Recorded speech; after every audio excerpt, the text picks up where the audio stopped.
ശ്രീ പ്രകാശ് മാഷ്, ഇപ്പോൾ 2024 ജൂണിൽ ഇടതുപക്ഷം മുസ്ലിം പ്രീണനത്തിലൂടെ വലിയ പരാജയം ഇടതുപക്ഷത്തിന് തെരഞ്ഞെടുപ്പിൽ ഏറ്റുവാങ്ങേണ്ടി വന്നു എന്ന് പറഞ്ഞത് ഇതേ വെള്ളാപ്പള്ളി നടേശനാണ്. ഇതേ വെള്ളാപ്പള്ളി നടേശനാണ് 1.5 വർഷത്തിന് ശേഷം പറയുന്നു ഈ പറയുന്ന ന്യൂനപക്ഷ പ്രീണനം എന്ന് പറയുന്നത് UDF ഒരു കുത്തകയായിട്ട് എടുത്തിരിക്കുകയാണ് എന്ന്. ഇപ്പോൾ അവസാനം പറയുന്നതാണ് ഒരു കാര്യത്തിലെ എൻ്റെ നിലപാട് എന്ന് മഹാത്മാക്കൾ പറഞ്ഞിട്ടുണ്ടെങ്കിലും ആ നിലയ്ക്ക് പറയാൻ കഴിയില്ല. ഇത് ഓരോ വെള്ളിയാഴ്ചയും ഓരോ നിലപാടാന്നേ. ഇത് ഈ സാമുദായിക സംഘടനാ നേതാക്കൾ പറയുന്ന പ്രസ്താവനകളുടെ വിശദാംശങ്ങൾ, അവരുടെ ഉദ്ദേശം അത് അവരോട് ചോദിക്കണമെന്ന്. അതിനോട് അത് CPM മറുപടി ഒരു വിഷയമല്ല. പിന്നെ എന്തുകൊണ്ടാണ് ഇവിടെ ഈ LDFൻ്റെ ഗവൺമെൻറ് ഈ പറയുന്ന മാറാടിനെ സംബന്ധിച്ചും വർഗീയ കലാപങ്ങളെ സംബന്ധിച്ചെല്ലാം പറയേണ്ടി വരുന്നത്? കഴിഞ്ഞ 10 കൊല്ലക്കാലമായിട്ട് കേരളത്തിൽ ഒരൊറ്റ വർഗീയ കലാപം നടത്താൻ ഞങ്ങൾ അനുവദിച്ചിട്ടില്ല. ഏത് വർഗീയവാദിയായാലും അവർ മുന്നോട്ടേക്ക് വന്നാൽ അവരെ അമർച്ച ചെയ്തിരിക്കും. അതാണോ ഉമ്മൻചാണ്ടി ഗവൺമെന്റിന്റെ കാലം?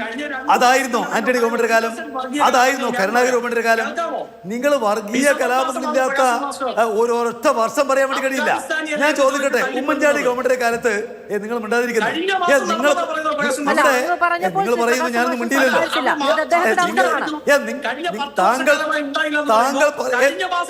സുഹൃത്തെ, താങ്കൾ പറയുന്ന സമയത്ത് ഒരു മര്യാദ കാണിക്കണം. ഒരു മര്യാദ കാണിക്കണമെന്ന്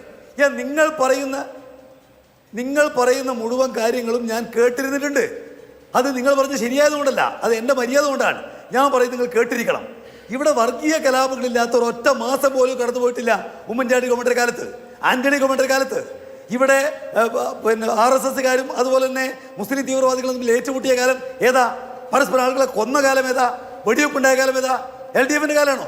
ഞങ്ങൾ അഭിമാനത്തോടെ പറയും 9.5 കൊല്ലക്കാലമായിട്ട് വർഗീയ കലാപങ്ങൾ ഒന്നില്ല കേരളത്തിൽ. വെറുതെ അല്ല, LDF ഗവൺമെന്റ് ആർജവം കൊണ്ടാണ്. ഒരു വർഗീയവാദിയും ആയുധമെടുക്കാൻ അനുവദിക്കുന്ന പ്രശ്നമില്ല. അതുകൊണ്ട് വർഗീയവാദികൾക്കെല്ലാം ഞങ്ങളോട് വിരോധം ഉണ്ടാവും, RSS ഉണ്ടാവും, അതുപോലെ തന്നെ മുസ്ലിം തീവ്രവാദികൾക്കുണ്ടാവും. അതുകൊണ്ട് വർഗീയവാദവുമായി ബന്ധപ്പെട്ട് വ്യക്തമായ നിലപാടുള്ള പാർട്ടിയാണ് നിങ്ങളുടെ പാർട്ടി CPM. ഞങ്ങളാക്കാര്യം ഈ രാജ്യത്താകെ തന്നെ ഒരുപോലെ കൈകാര്യം ചെയ്യുന്നവരാണ്. പിന്നെ എക്കോണമി വീക്കർ സെക്ഷനെ സംബന്ധിച്ചല്ല ഞാൻ പറഞ്ഞത്.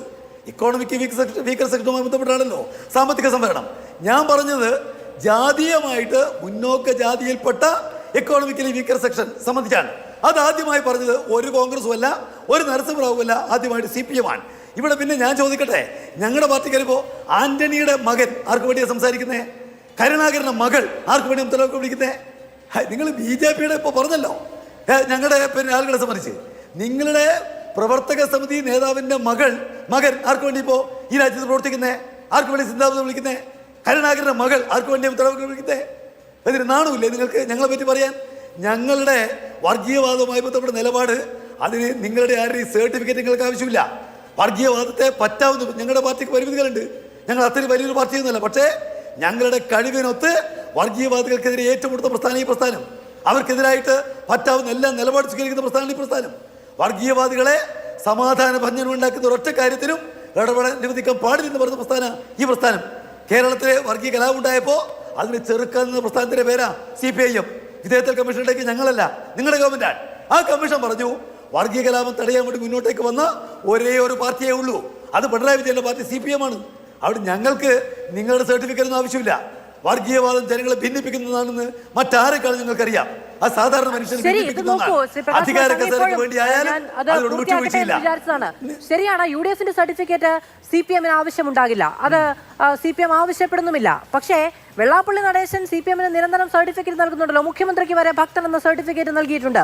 വെള്ളാപ്പള്ളി നടേശന് മുഖ്യമന്ത്രിയും സർട്ടിഫിക്കറ്റ് നൽകിയിട്ടുണ്ട്. ഗുരുവിനെ പകർത്തിയ നേതാവാണ് എന്ന് വെള്ളാപ്പള്ളിയെ പുകഴ്ത്തിയിട്ടുണ്ടല്ലോ. അദ്ദേഹത്തിന്റെ സ്ഥാനലബ്ധിയുടെ വാർഷികത്തിൽ മുഖ്യമന്ത്രി പിണറായി വിജയൻ ഗുരുവിനെ പകർത്തിയ നേതാവ് പറയുന്ന വാക്കുകളെ അപ്പോ എൻഡോഴ്സ് ചെയ്യണ്ടേ? ഒരു വ്യക്തി, അതിൽ ഏതൊരു വ്യക്തിയെ സംബന്ധിച്ച് പരിശോധിക്കുമ്പോഴും അദ്ദേഹത്തിന് നല്ല ഭാഗം ഉണ്ടാവും, ചീത്ത ഭാഗം ഉണ്ടാവും. ഇപ്പോൾ ഒരാൾ മരിക്കുന്ന സമയത്ത് ആ മരിക്കുന്ന ആളെ സംബന്ധിച്ച് നമ്മൾ അദ്ദേഹത്തെ പ്രകീർത്തിക്കും, അദ്ദേഹത്തിൻ്റെ ഗുണപരമായ കാര്യങ്ങൾ പറയുകയല്ലേ ചെയ്യുക. അപ്പം വ്യക്തികളെ ചില സന്ദർഭങ്ങളിൽ എന്താണോ പരാമർശ വിഷയം, ആ വിഷയവുമായി ബന്ധപ്പെട്ടുകൊണ്ട് അദ്ദേഹത്തിൻ്റെ നല്ല കാര്യം പറയും. അത് ഇപ്പോൾ ഞാൻ ചോദിക്കുന്നത്, ഇപ്പോൾ കരുണാകരനെ സംബന്ധിച്ച് കരുണാകരൻ്റെ ഒരു പിന്നെ സപ്തതി ആഘോഷത്തിലോ അല്ലെങ്കിൽ അദ്ദേഹത്തിൻ്റെ ചരവാർഷികത്തിലോ പ്രസംഗം നടത്തുന്നു. അദ്ദേഹത്തെ പറ്റിയുള്ള എല്ലാ അഭിപ്രായം ഇവിടെ പറയോ?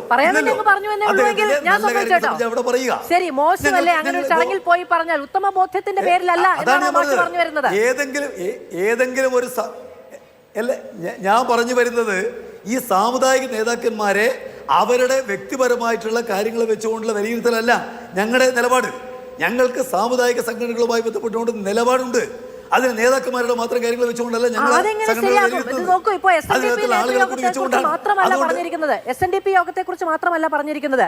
വെള്ളാപ്പള്ളി നടേശന്റെ പേരെടുത്ത് പറഞ്ഞുകൊണ്ട് ഗുരുവിനെ പകർത്തിയ നേതാവാണ് വെള്ളാപ്പള്ളി നടേശൻ എന്നാണ് പറഞ്ഞിരിക്കുന്നത്. ഇപ്പോ SNDP അദ്ദേഹത്തിന്റെ കർമ്മപഥത്തിലൂടെ നടക്കുന്ന ഒരു പ്രസ്ഥാനമാണ് എന്നുള്ള പുകഴ്ത്തലുകളല്ല. വെള്ളാപ്പള്ളി നടേശനെ വ്യക്തിപരമായി പുകഴ്ത്തുമ്പോൾ വ്യക്തിപരമായ കാര്യങ്ങൾ എടുത്തു തന്നെ ആയിരിക്കണമല്ലോ അത് വേണ്ടത്.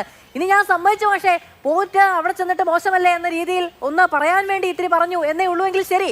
ആത്മാർത്ഥതയുടെ തരിമ്പുമില്ലാതെ ഒരു വെള്ളാപ്പള്ളി സ്തുതി മാത്രമാണ് മുഖ്യമന്ത്രി നടത്തിയെങ്കിൽ ശരി.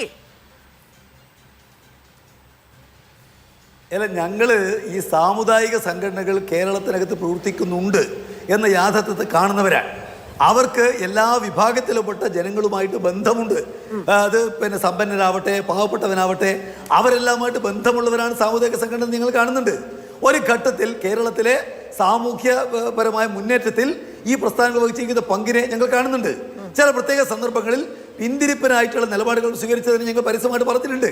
അതുകൊണ്ട് ഓരോ സംഘടനകളെ സംബന്ധിച്ചും അതാത് കാലത്ത് അവർ സ്വീകരിക്കുന്ന നിലപാടുകൾ വെച്ചുകൊണ്ട് പറയേണ്ട അഭിപ്രായങ്ങൾ നിങ്ങൾ പറയുന്നുണ്ട്. പിന്നെ അവർ മറ്റുള്ളവരെ കുറിച്ച് പറയുന്ന അഭിപ്രായങ്ങൾ അത് അവരുടെ നിലപാടാണ്. അവരാ കാര്യങ്ങൾ പറയുന്നതിന് പറയേണ്ടതില്ല എന്ന് പറയേണ്ട. ഇപ്പോൾ ഞങ്ങളത് വിമർശിച്ചിട്ടുണ്ട്. വിമർശിക്കുന്ന സമയത്ത് ഞങ്ങൾ മറുപടി പറഞ്ഞിട്ടുണ്ട്. ഞങ്ങളെക്കുറിച്ച് അവർ നല്ലത് പറയുന്നു, പറയേണ്ടതില്ല എന്ന് പറയേണ്ട കാര്യം എന്താ? സാമുദായിക സംഘടനകൾ ഗവൺമെന്റുകളെയും പാർട്ടികളെയും സംബന്ധിച്ച് വിലയിരുത്തി പറയുന്നത് അവരുടെ നിലപാടാണ്, ഞങ്ങളുടെ നിലപാടല്ല. അവരിപ്പോ എന്ത് പറയണമെന്ന് ഞങ്ങൾക്ക് പറയാൻ പറ്റില്ല. നിലപാടിന്റെ കാര്യമല്ല ഞാൻ പറഞ്ഞത്. ഘടകം തിരിഞ്ഞു വീടരുത്. നിങ്ങൾക്ക് അവരെ കുറിച്ചുള്ള നിലപാടാണ് മാഷെ പറഞ്ഞത്. അവർക്ക് നിങ്ങളെ കുറിച്ചുള്ള നിലപാട് ശരി, പോരുന്നതിക്ക് പോരട്ടെ എന്ന് വിചാരിച്ചു. നിങ്ങൾക്ക് അവരെ കുറിച്ചുള്ള നിലപാടാണ് ഞാൻ പറഞ്ഞത്. അതാണ് ഞാൻ ആദ്യം പറഞ്ഞത്. അതാണ് ഞാൻ പറഞ്ഞത്. കേരളത്തിൽ സാമുദായിക സംഘടനകൾ പ്രവർത്തിക്കുന്നുണ്ട്. അവർക്ക് ജനങ്ങൾക്കിടയിൽ നല്ല സ്വാധീനമുണ്ട്. ഇത് കണ്ടുകൊണ്ടാണ് ഞങ്ങൾ അത്തരം പ്രസ്ഥാനങ്ങളെ വിലയിരുത്തുന്നത്. എന്നാൽ സാമുദായിക സംഘടനകൾ ഗൗരവമായിട്ടുള്ള പോരായ്മകൾ സമൂഹത്തിന് ഉണ്ടാക്കുന്ന സമയത്ത് ഞങ്ങളെക്കാരും വിമർശിക്കുന്നു. ഞങ്ങൾ അവർ സ്വീകരിക്കുന്ന രാഷ്ട്രീയ നിലപാടുകൾ, ആ നിലപാടുകൾ സമൂഹത്തിന് മുന്നോട്ട് പോക്കിനാണെന്ന് വരുമ്പോൾ ഞങ്ങൾ അതിന് കൂടെ നിൽക്കുന്നു.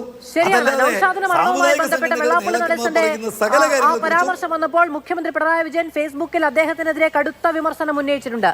പക്ഷേ മലപ്പുറം പരാമർശം ഉണ്ടായപ്പോൾ മുഖ്യമന്ത്രി പിണറായി വിജയൻ ആ വിമർശനം ഉന്നയിച്ചില്ല.